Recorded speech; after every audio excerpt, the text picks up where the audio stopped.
किसी ने बहुत ही खूबसूरत बात कही है कि वो जीत भी फीकी लगती है जिसमें कोई बधाई देने वाला ना हो, और वो हार भी हमें खुशी देती है जिसमें कोई अपना साथ खड़ा हो।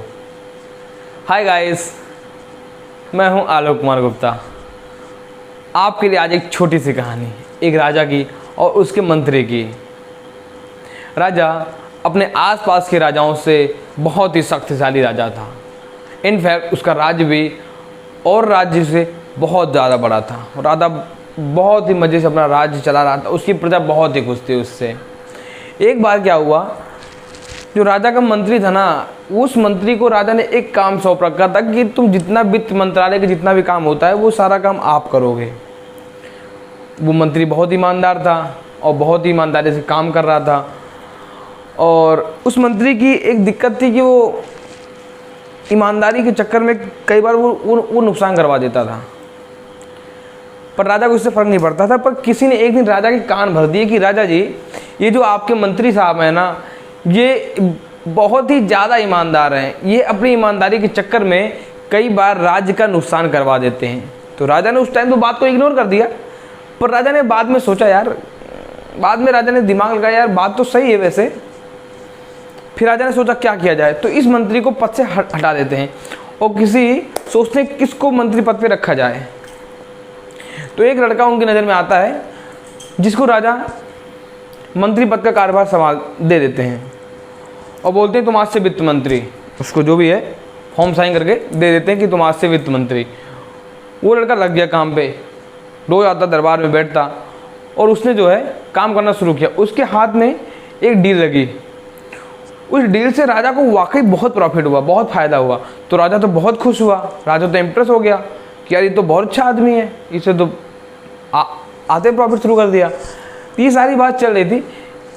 तो जब उसने राजा को बहुत ही मोटा प्रॉफिट दिया तो राजा ने उससे खुश होकर बहुत सारा तोहफा दिया, बहुत सारी चीज़ें उसको दी उपहार में कि ले जाओ। राजा है भाई, कुछ भी दे सकते हैं, उन्होंने दे दिया, वो खुश हो गया।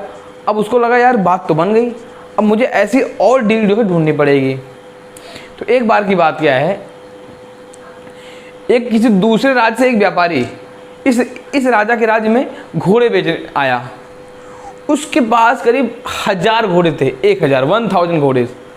उसके पास करीब 1000 घोड़े थे।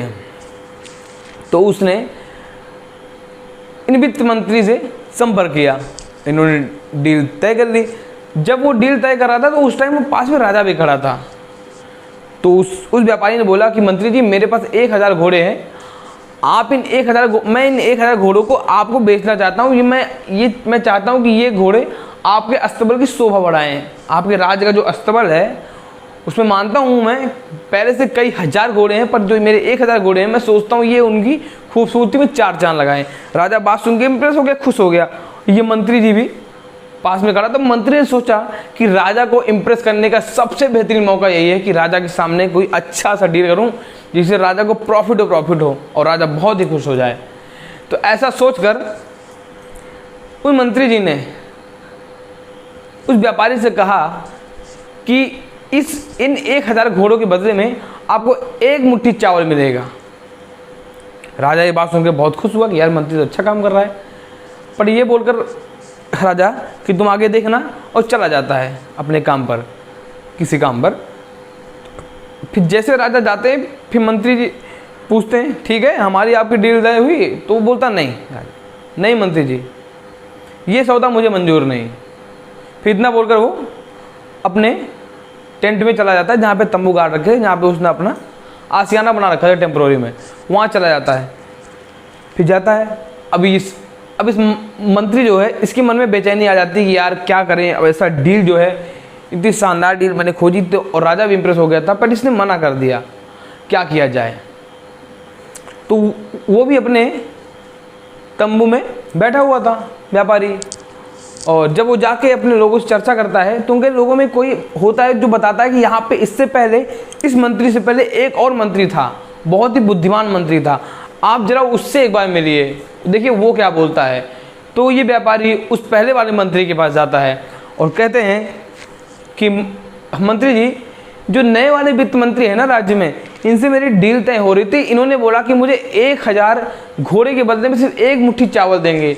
बताइए मैं क्या करूं, मैं तो बर्बाद हो गया यहाँ पे आके। मैंने जो सोचा था मेरा सब काम चौपट हो गया, मुझे अपने देश वापस जाना पड़ेगा। मैंने जितना उम्मीद अगर मैं आया था, मेरी सारी उम्मीदों पर पानी फिर गया। मैंने सोचा था कि राज में जाऊंगा, बहुत अच्छे पैसे इन घोड़ों के मिलेंगे, मेरा व्यापार आगे बढ़ेगा, मैं भी 2 पैसे कमाऊंगा, मैं भी धन अर्जित करने आया था। पर यहाँ पे तो वित्त मंत्री ने मेरा सारा खेल ही खराब कर दिया। फिर वो जो पुराने वाले वित्त मंत्री थे ना, उस व्यापारी को समझाते हैं कि तुम कल दरबार में जाना, उससे पहले उस मंत्री के पास जाओ, एक बढ़िया तोहफा लेके जाना, बढ़िया गिफ्ट लेके जाना और उसको देना।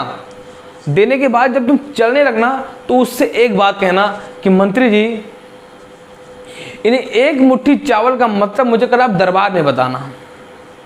कल मैं आपको राजा के दरबार में मिलूंगा, राजा के सामने। तो मंत्री जी बोलते ठीक है। अब मंत्री सोच में पड़ जाता है कि मैं ऐसा क्या जवाब दूं कि व्यापारी भी खुश हो जाए और राजा भी खुश हो जाए। जब कल सभा शुरू हुई तो जो व्यापारी था दरबार में पहुंचा और मंत्री जी बैठे हुए थे। तो राजा ने बोला, बताओ व्यापारी क्या चाहते हो। तो राजा से बोला कि राजन, मैं मंत्री जी से मुख से इस 1 मुट्ठी चावल का मतलब जानना चाहता हूं बस, कि आपके राज्य में कि ये 1 मुट्ठी चावल का मतलब है क्या। तो मंत्री टपाक से खड़े होते हैं। मंत्री जी को कल एक तोहफा मिला होता है, तो मंत्री जी को व्यापारी को भी खुश करना होता है और तो राजा को भी खुश करना होता है। अब मंत्री धर्म संकट में पड़ जाता है कि मैं किसको क्या करूं, क्या जवाब दूं। तो वो बोलता है कि व्यापारी, मेरे राज्य में 1 मुट्ठी चावल का मतलब है पूरा साम्राज्य, पूरा राज्य, ये महल, ये कई सारी हवेलियां, ये बड़ी बड़ी हवेलियां, ये सारे महल बंगले, सब इसका मतलब है 1 मुट्ठी चावल। व्यापारी खुश हो गया। पर राजा के दरबार में बैठे और मंत्री इसकी मूर्खता पे हंस रहे थे कि ये कितना मूर्ख आदमी है, ये कैसी बातें कर रहा है ये। राजन, ये आपके राज्य की तो बदनामी करवा रहा है, ये आपके राज्य को 1 मुट्ठी चावल से तुलना कर रहा है। आपका शौर्य कई और राज्यों में है राजन। ऐसी बात सुनकर राजा भी क्रोधित हुआ। राजा तुरंत ही ऑन द स्पॉट उस मंत्री को उसके पद से हटा देता है और जो पुराना वाला मंत्री होता है उसको वापस वही जो है ओहदा, पद, सम्मान दे देता है वापस से। तो दोस्तों, कहानी बहुत ही छोटी सी है पर इसका मैसेज बहुत ही हार्ड है। इसका मतलब ये है कि आप जब अपने लक्ष्य की तरफ बढ़ रहे हैं ना, तो आप सभी को खुश नहीं कर सकते।